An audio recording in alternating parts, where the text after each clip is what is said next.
जय हिंद दोस्तों। मैं धीरज फूलमती सिंह बिंदास धीरज में आपका स्वागत करता हूं। हिंदू धर्म की बात करूं मैं, दुनिया का हर धर्म का कोई ना कोई संस्थापक होता है, चाहे वो व्यक्ति हो, चाहे वो किताब हो, चाहे वो कोई संस्था हो या फिर वो जगह हो, भौगोलिक परिस्थिति हो। कहीं ना कहीं हर धर्म का कोई ना कोई संस्थापक है। दुनिया में हिंदू धर्म ही एक ऐसा है जिसका कोई संस्थापक नहीं है, कोई उसके निश्चित ग्रंथावली नहीं है, कोई ग्रंथ नहीं है, कोई निश्चित उसके ईश्वर भी नहीं है। हर व्यक्ति अपने अपने हिसाब से अपनी ग्रंथावली, अपने ग्रंथ, अपने ईश्वर को चूज कर सकता है, चुनाव कर सकता है, अपने अपने नियमों को पालन कर सकता है। दुनिया में मुझे लगता है हिंदू धर्म ही इकलौता धर्म है जो किसी भी अपने अनुयायियों को या अपने फॉलोअर्स को किसी भी नियम में बांधने की कोशिश नहीं करता है। वो पूरी तरह आज़ादी देता है, पूरी तरह स्वतंत्रता देता है। आपकी जो मर्जी हो करिए। दूसरे जो भी धर्म है वो किसी न किसी नियमावली में अपने अनुयायियों को रखते हैं। आप किसी और उनके धर्म को अगर पालन करना चाहते हैं तो आप किसी एक सीमा में, दायरे में बंधना पड़ता है। जबकि देखा जाए तो हिंदू धर्म में ऐसा कुछ नहीं है। अगर आप एक ईश्वर को मानते हैं तो भी हिंदू हैं, कई ईश्वर को मानते हैं तो भी हिंदू हैं। देवी देवता, पशु पक्षी, पेड़ पौधे, प्रकृति, नदी, अग्नि, वायु, आकाश, हवा, किसी को भी मानते हैं तो भी आप हिंदू हो सकते हैं। अगर इन सब को आप नहीं भी मानते हैं, ईश्वर को आप नहीं भी मानते हैं, तो भी आप हिंदू हो सकते हैं। अगर आप चिता पे अपने पूर्वज के देहांत के बाद उपरांत आप उनका दाह संस्कार करते हैं तो भी आप हिंदू हैं। अगर आप उनका दाह संस्कार न करके आप उनको दफन करते हैं तो भी आप हिंदू हैं। अगर आप दफन भी नहीं करते, दाह संस्कार भी नहीं करते, उनके शव को पानी में अर्पण कर देते हैं तो भी आप हिंदू हो सकते हैं। मतलब हिंदुत्व पूरी तरह से आपको हर काम की आज़ादी देता है, किसी नियम में नहीं बांधता है। वो हर चीज़ के आप कुछ भी करिए, आपको पूरी तरह आज़ादी है। बस नैतिक चारित्रिक रूप से आप सही रहिए।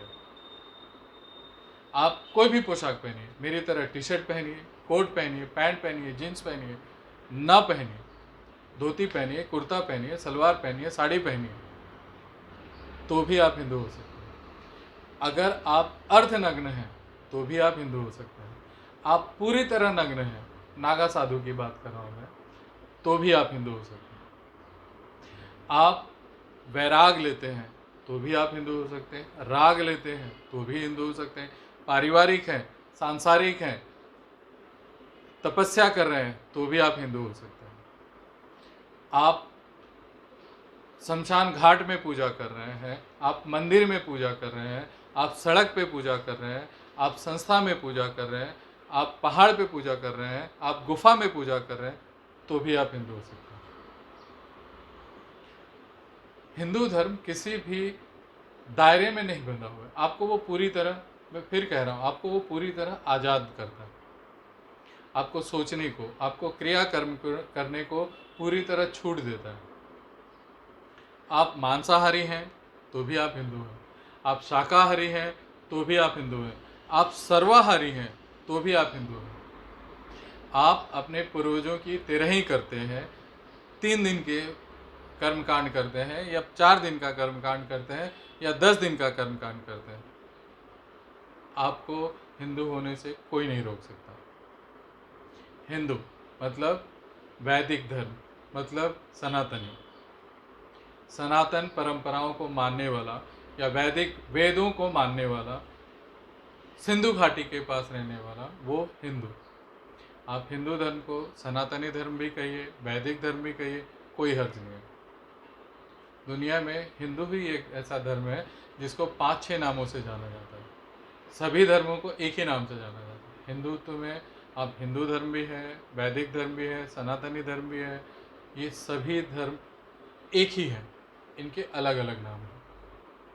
अगर आप जब बच्चा पैदा होता है तो आप उसका संस्कार करते हैं, मुंडन करते हैं, तो ये हिंदू धर्म में वर्जित नहीं है। मतलब ये आपका समर्थन करता है। मगर आप संस्कार नहीं भी करते हैं तो भी ये आपका समर्थन करता है। आप क्या पहनते हैं, क्या खाते हैं, कैसा आचरण करते हैं, कैसा आचरण नहीं करते हैं, उससे हिंदुत्व को कोई लेना देना नहीं। हिंदुत्व अपने आप में बहुत विशाल, बहुत व्यापक और बहुत ही आज़ाद ख्याल का धर्म है।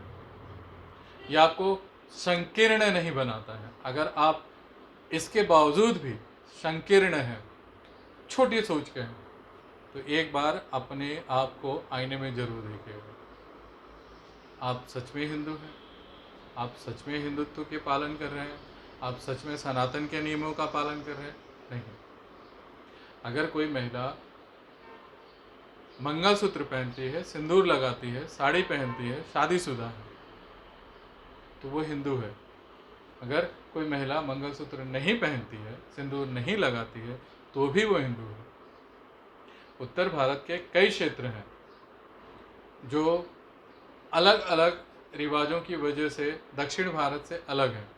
पूरब का भारत पश्चिम के भारत से अलग है। पश्चिमी देश पूरब के देश से अलग है। पूरब का देश मध्य देश से अलग है। फिर भी सब अपनी भौगोलिक परिस्थितियों के बावजूद, अलग अलग भौगोलिक परिस्थितियों, अलग अलग काल के बावजूद भी वे हिंदू हैं। जम्मू कश्मीर के हिंदुओं का रहन सहन अलग है, उनका कल्चर अलग है। उत्तर प्रदेश, बिहार, महाराष्ट्र में रहने वाले हिंदुओं का भी कल्चर अलग अलग है। पंजाब में हिंदू, जो राजस्थान में हिंदू हैं, उनके भी कल्चर अलग हैं। आपको एक चीज़ बता दूं कि हिंदू धर्म खान पान से भी नहीं जुड़ा है। आपको खान पान में भी आज़ादी देता है।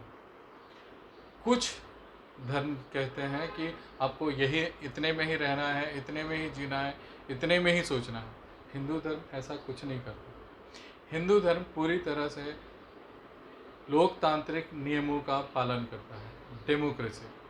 आपको खुली आज़ादी देता है, खुलापन देता है, खुली सोच का मौका देता है, और शायद इसलिए ही आज हिंदुत्व विकसित हो रहा है। हिंदू धर्म के नियमावली में एक छूट और भी मिलती है। अगर आप शिखा रखते हैं, जनेऊ पहनते हैं, तो आप हिंदू हैं। मगर आप शिखा नहीं रखते हैं, जनेऊ नहीं पहनते हैं, तो भी आप हिंदू हैं। आप शादी के वक्त 7 फेरे लेते हैं, 7 फेरे नहीं लेते हैं, तो भी आप हिंदू हैं। हिंदू धर्म में 9 तरह के विवाह होते हैं। सभी हिंदू धर्म की मंजूरी के साथ, समर्थन के साथ मान्य है। अगर आप संस्कार में, पूजा में बलि देते हैं, पूजा में बलि नहीं देते हैं, तो भी आप हिंदू धर्म की बात करूं तो ये एक आपको कभी भी किसी नियमावली में बांधता नहीं है, संकुचित नहीं है। ये पूरी तरह आज़ाद ख्याल है। आपको पूरी तरह जीने की चुनौती देता है, राह चुनने की आसानी देता है। एक तरह से आप इसे, अगर मैं सुप्रीम कोर्ट की भाषा में कहूँ, तो हिंदुत्व का मतलब जीने की राह देने वाला, जीने की राह दिखाने वाला।